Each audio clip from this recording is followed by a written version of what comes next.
No, is it a filter? I don't know it isn't. Would you fuck off? It's probably the lighting. Probably the lighting. It looks like you're on fucking Snapchat and you've got one of them little fucking filters on. I I'm half used to like expecting that, a little Chris. ching or something like that, you know what I mean? We're live anyway. Anyway, this is Dave's LFC chat. I've got the legend beside you. He's just been slagging me, by the way. Chris Pajak from Redmen TV. So, Chris, I'm not slagging you, mate. You look like you've got a filter on. I actually don't. Your wife been using your computer? Oh, there you go. Look, it's the lighting. It's the lighting. Yeah. Or maybe I just look like this naturally. But anyway, okay. I look like this naturally. How are you anyway? I'm all right, mate. Yeah, not too bad at all. Thank you. Yourself? Well, other than the last 10 fucking minutes, I made a bollocks of this stream, basically. I'm not too bad. I'm not too bad. We're living in crazy times, Chris, as you know. No doubt. No doubt. The last time I talked to you was back when we won the league, back in June. That was last time. Times, mate. Bloody good times. They were different. No, they were different times. They well, hopefully they'll hopefully come back, but not this season, it looks like, unless we win number 7. But crazy times. I think in the position we're in, I seen you did a podcast this morning saying, could we catch Chelsea like for the top 4 race? What do you think? I mean, we're in a position where, to be honest with you, Chris, what have we 8, 9 games left? I think we need to win them all to get top 4. Yeah, to be honest, I kind of got bullied on that podcast because I was the only one saying I don't think we're going to do it, and yeah, I'm just trying to be realistic. We're fighting too many teams and we're not playing very well. Like, of course, Liverpool have the capacity to get there. Of course we do. Liverpool Football Club, for goodness sakes. Like, we can go and do it, but we're just not playing very well. We're struggling to score goals. Teams are going to sit back. Yeah. I just can't, we've not strung a run of games together in the league for what seems like ages. Like, it was January, wasn't it, where we won 2 on the bounce? 2 on the bounce, January. West Ham and Spurs, yeah. Yeah, so for me, look, it pains me to say it, but I don't think we're going to do it. And I think if with the Champions League and the draw that we've got there, Dave, be interested to hear your opinion on this, mate. But I think if we get past Real Madrid, our focus as a squad is just going to go woof. And then that makes top 4 even harder. Don't know whether you agree with that. No, I do agree with that. I agree with everything. Actually, I was listening to the pod as well, and I was going to say I'm on Chris's side here because I just can't. We haven't had the form that to say that we're going to win 8 or 9 games. You know what I mean? We just haven't had that form. Where's that coming from that you think we're going to do it? No, it's possible. This team can do anything. I'm not writing us off, Chris, but I'm just being realistic. I'm just being what I see, say what I see type of thing. But it is possible that we could do it. But Arsenal away, not for another 10 or 11 days. And we've had such a gap. I don't know whether this gap's actually going to help us or not, to be honest with you. And then Madrid, everybody's writing Madrid off, funnily enough. I think that's going to be a tough game, to be fair now. I think so, Chris. I think Madrid will be tough, yeah. They're not playing great either. They're second in the league. They still have an outside chance of winning their league, so they're not gone away from that yet. But I just think Liverpool defensively, obviously with Kabak and Phillips, has helped recently in the last 2 games, especially. They've looked like they've got a bit of a unit going together. That's important to keep that unit going forward. Hendo's a big blow. He's missing for the 2 games, I think, for the quarterfinal. As far as I know, he's out. That's a big blow. But Fabinho in the midfield's a huge bonus, and of course, Jota up front is huge. I think he's huge. They're the 2 players that if Liverpool are going to turn this around, it's going to come from them too, I think. And the 2 lads at the back, to be fair, Kabak and Phillips. Yeah. But for me, you know, we've seen a marked improvement since Fabinho went back into DM. And it's a small sample size, but it's a sample size regardless. Jota's the X factor for me right now. He's a lad who he can play that Firmino 9 position really well, but he wants to get on the end of things, doesn't he? And that's the difference. Like, he wants to score goals, and you can just see that his entire game's built around getting into the box, trying to score a goal. So if we're going to get out of it, it's going to be those 2 players for me anyway. I think we're going to have to see Thiago. He's going to step up. He's going to become even more creative. And I think we're going to need the fullbacks. I think right now, you know, you can see Trent's getting back into form. He is. I think the last 1.5 months, something like that, he's steadily improved. I need more out of Robbo now, because Robbo's been so good for so long. We need Robbo, exactly. We need Robbo. Robbo has been lost in action. Let's say that. But another player, I'll tell you who's you just said Jota there. I think we missed him so badly, so badly. I mean, he's just come back. Shows you what he can do. I know he scored against Wolves and he looked lively against Leipzig, but I'm just hoping if we can keep Fabinho, Jota, the two boys at the back, especially because we need that centre-half partnership going forward to have any sort of consistency in front of Alisson. I think we have a chance of actually the Champions League, probably better than we even have a chance of finishing top 4 in the league, to be fair. That's what I think. Well, that's all down to the draw, innit? And listen, cup competitions can be won and lost on the draw, and obviously you've got the games and stuff like that, but it's how the draw works out for you, isn't it? I mean, Real Madrid, as you say, it's two of the top 3 sides in terms of European cups in the world going head to head. And we know what their rich history is like in this competition. It's got to be respected. I mean, if anyone owns the European Cup, it's bloody Real Madrid, isn't it? It's ridiculous how many they've. Is it 13? 13. It's more than double us. I mean, that's insane, isn't it? So we know how good they are. Crazy. And we know what Zidane's history in the competition has been like. Regardless, they're not the same side. I understand all that, but like us, things happen when Liverpool go in the Champions League, whether we've got a good side or not. Real Madrid kind of get to say that as well, I think, with winning 13 times. Like, they can just say there's some special stuff happens when we go into the Champions League because, goodness me, they didn't deserve probably... they weren't the best side in Europe 3 times on the bounce, but they won the competition 3 times on the bounce only a few years ago. Yeah. And they weren't the best side then, I don't feel. So Real Madrid's going to be tough. We know our side of the draw is better for us. I think, for me anyway, I'm looking at it and I'm going to, right... I don't think we can beat Bayern over 2 legs. Debatable on PSG. Man City are a better side than us, but it's Europe. So I think we've got a chance, but it's a debatable. I think they are a better side than us right now, Manchester City. I don't think that's debatable. So we've avoided the 3 top teams probably in the Champions League draw. Anything can happen in a 1-game tie. I'd rather play City in 1 game than 2. I'd rather play Bayern in 1 game than 2. And I'd rather play PSG in 1 game than 2 because I think we've got a better chance of winning, to be honest. It's a one-off. It's a one-off, a cup game. Anything can happen. Exactly.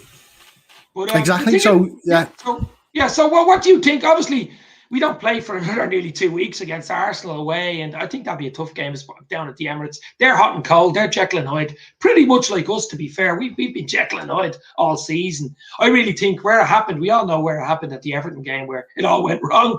But what do you think what would you be happy with, Chris, if I was talking to you back in June, end of June, and say, right, what did you think of that? What would you be happy with right now? Would you be happy with it? Well, yeah, that would be over the moon. That's not even happy. That's just dreamland. But I mean, I don't even mean that. But I mean, let's say we don't win the Champions League. Let's say we don't get top 4. I mean, I can't be. I don't want to be in that Europa League. I don't want to be. No. You can't be happy with that, regardless of understanding the reasons or not. You can't be happy with that. No. You can sit there and you can kind of understand why we've had that fall from grace, and I think everybody knows that. The people watching now, I see, Cop Council, Ian, Mick, hello Mick, by the way, Jay Pearson, of course, as well. Yeah. All these guys, they all know the reasons why. We all know the reasons why, but it doesn't mean you're happy. If we don't make top 4 and we don't win the European Cup, it's going to be a shit season, regardless. Doesn't matter. It is. Yeah, no, of course we exist to win trophies. Yeah, exactly. And we're still champions, by the way, the Premier League. So, we still are champions. But, I mean, I just think this season's just been crazy. I mean, even last year was crazy, even though we won the league with just fucking no fans. You know all about it. You're always at the ground when it's there and it's open. You're outside the ground before and after the game. I mean, you've missed it. You've missed being outside the ground especially after the game, getting the reactions, haven't you? I mean, it's just... Oh, mate, it's a massive part of who we are as football fans. We're lucky that we live in Liverpool. If you lived there, you'd be here every week. I've met you in Liverpool, mate. So I know you come over for the game when you can and stuff. We're dead lucky that we can get to it, Yeah. But what I fell in love with isn't this. And someone emailed us the other week, actually, and I emailed him back, and he said, do us a favour, lads. Stop saying footy doesn't fucking count when you're just watching it on the television. Because I live in America and I don't get to come to the game and stuff like that. And I said, yes, I appreciate that. And we probably shouldn't say it like that. Yeah. Fair play. Understand that. But just so you know my side of things, I didn't fall in love with watching football on the television. I fell in love with watching Liverpool in the ground. That's what I love. That might be different for what you love, or someone over the water in America fell in love with the team through the television and then they maybe went to the ground and that came even more emotion and stuff. But for me, I fell in love with going the game. I fell in love with being in the stands. I fell in love with singing and shouting and everything that comes from going the match. So for me, you've taken something away from me that I don't have. A huge part of who I am as a person, never mind a football fan. So that's why I struggle with it.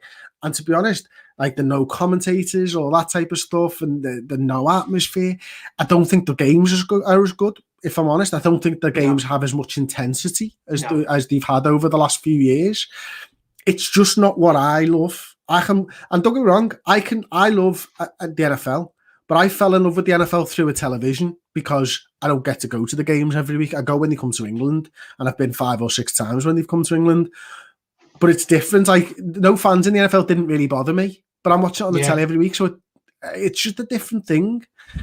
And that's it. It doesn't mean I'm a better fan or a fucking worse fan than anybody for it. It's just where you are in life. No one chooses where they're born. But for me, I've missed it. I've missed going to the ground. I've missed having a pint with the lads afterwards beforehand, chatting, singing, shouting, interviewing people. That's a big part of who I am and what I like to do. Do you know what? I've said it a few times on podcasts and stuff. I'd go to Liverpool for the weekend to be outside the ground and to be outside the ground before and after the game, even if I hadn't got a ticket. Just for the buzz, the bloody, the atmosphere is electric on match day.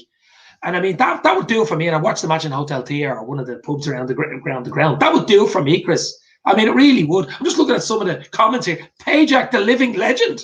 Love when you roasted Gary Neville on Sky. Was that Paul? I think that was Paul. I think that was Paul. That was Paul, actually. I remember that. He got roasted by Anfield Rap as well. I think it was Neil Atkinson lashed him out one day. But the other thing is, I think this is a big summer in more ways than one. No matter what we do in the next 2-3 months, I think this is a big telltale season for Liverpool Football Club and FSG, the owners. I think this is a big summer coming up, Chris. What do you think on that? Yeah? Yeah, I think it has to be. I think we need to get back to where we were for a start. It's a very, very difficult summer, this one, I think. I don't really care about the club's finances because I'm a fan and I shouldn't. But I think when you're realistic and you understand what FSG are going through and what their business interests outside of football might have taken a knock and stuff like that, it doesn't bode well for Liverpool, shall we say. It doesn't feel like... I felt we were on the cusp of a £100 million player before COVID. I felt like we were on the cusp of buying someone for 100 million. Had last season continued, I think we would have laid down a big marker in the summer, and they kind of panicked when COVID happened, and rightfully so. Look, gross sale loss of 200 million or whatever. This is going to be very, very difficult because there's a couple of clubs that this won't matter to: City, Chelsea, PSG, all these teams. So it's massive. Ian Francis, I've just seen in the comments, there's the biggest summer we've had since Jurgen arrived. I think that might be true because there's quite a bit to do with this squad. I don't think the first team's too far away, but there's a few lads this season who we found out probably aren't good enough to be in the squad. Yeah, I can hear Luna barking in the background. That's me dog. That's usually good news when she's barking in the background. I just see something here from Jay Pearson, who's a friend of yours, and he's on Redmen TV as well. I want to be back at May Duncan's after the match, talking with the lads about what we've just watched. Fast forward to that right now. I know it's dreamland. It's a while away still, isn't it? I can't see. Maybe next season, hopefully. You guys in England are doing way better than us with this COVID scene because we're still in major lockdown over here in Ireland, but you have the vaccine. So yous are doing a lot better. It's the biggest summer we've had. Here's just 1 or 2 comments before we go. Ian Francis, it's the biggest summer we've had since Jurgen arrived. Oh yeah, it's huge. I think it's huge summer. We got to lay down some sort of a statement. I don't know whether FSG will do it or not because, as you say, the money situation is just crazy. COVID, no fans and revenue and all stuff like that. But as you say, time will tell. But 1 or 2 more comments, guys. Get the comments in for Chris and myself before we go. It's not going to be a long stream. Cop Council, the best news today is Liverpool are expecting to have a fully packed Anfield for the first time next season, which hopefully will happen. I've seen something on the LFC website about season ticket holders. They're hoping to have everyone back in Ah, I don't know whether that's going to happen. Dreamland, absolutely dreamland. Chris, before you go, do you want to fill me in on anything that Redmen TV have coming up? Anything new, or you did a documentary recently? I seen. We've done loads of documentaries, mate. The documentaries are really cool as well. Like some of the lads have been doing. There was a 1 year on one from Ben Kelly on Atletico. Dead interest. There's like proper journalism, that one. Different to what we normally do. And then there's loads. We've just done an Alan Kennedy one that's come out on Friday, just gone. But yeah, we just do what we normally do, mate. We're doing a lot, the watch-alongs and all that type of stuff, but trying to add a few more bells and whistles, because I think there's loads of people doing the different types of content and stuff now, and loads and loads of good content around as well. So we're just trying to spread our wings a little bit and just try not always just do the same types of content, which is what we're trying to do at the website and stuff. But it's going really well. The Cop Chronicles series is really, really good. Like you got to mix it up, haven't you? You have to mix it up to stay relevant. Isn't that right, Chris? Is that the trick? Isn't it? I hope so. Yeah. Ask my wife. Rizla Lyrics, that's a good one. Pajak, do you rate Harvey Elliott? He's unreal. His weight of pass, low central gravity. Do you see him at Liverpool's future playmaker? I do rate that. Definitely. To be fair. I think he's boss, mate. I remember watching when we got snotted. Was it like 5-0 by Aston Villa? And we went, the kids went to that game, and it was a mad one because I think Ross and Tom went over to the Club World Championship and stuff, didn't they? But me and Paul went to me and Paul wanted to go to the Villa game with the kids. You know what I mean? Just a bit more. No, we went there and stuff, and you can just tell like he's G'ing the crowd up, and whenever I've seen him, he just looks like a lad who's got it, who knows he's really good, he's a little bit cocky and all that type of stuff. I like that. And he's got the skills to back it up. You see what he's done for Blackburn this season, like some of the goals and assists and the amount of them that he's got. Like he's got it. It's just whether that translates now. And I do think it will do. And it might not be next season, might be a couple of years' time, but I don't feel he's too far away, Dave. No. Do you know what I think? I was talking about it last night. I think give him another year. I think it'd be too early to bring him back this summer. Give him another year. He'd be grown. He'd be more of a man. What is he, still 17 or is he 18 yet? But I mean, it's just, I forget his age. I know he's only a young lad, but I'd give him another year, Chris. Just going to get one or two more comments in before we go. We'll give it the 20 minutes mark and we'll rock and roll. Tony Kelly, best moments watching the Reds. LFC page. Barca. 4-0 for God's sake. Barca.